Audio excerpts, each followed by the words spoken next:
So in this part we will handle these kind of situation when we will have something power something power something, and that thing is divided by k.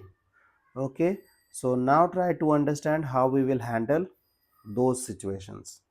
So it requires some steps, please follow those one. So step 1 is find remainder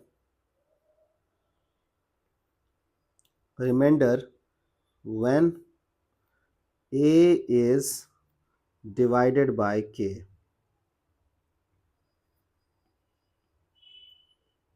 Okay, now suppose that you got remainder as r.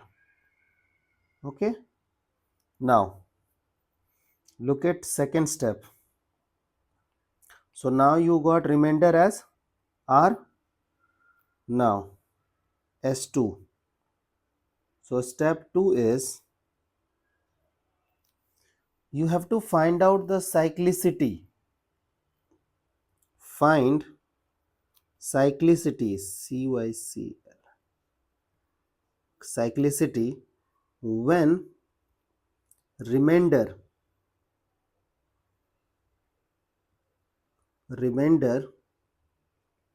is divided by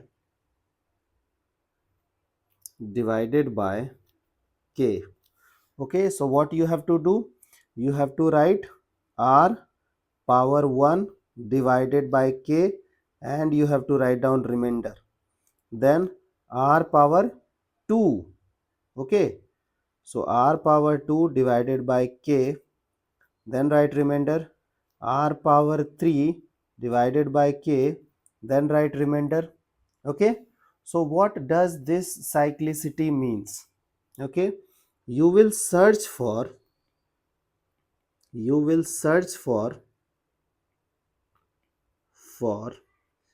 either 1 as the remainder or -1. Okay, what you will search for? Either 1 or -1. Okay, so if you got remainder as 1, after following this thing uh, by 10 steps, so 10 is the cyclicity. Okay, cyclicity is number of steps. Okay, and if you will get -2, okay, and if we will get -1, then cyclicity is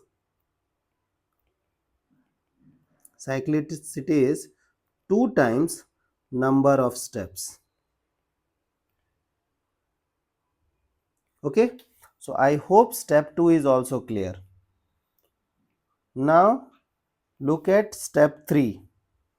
So in step 3, now you have to divide now b power c by cyclicity.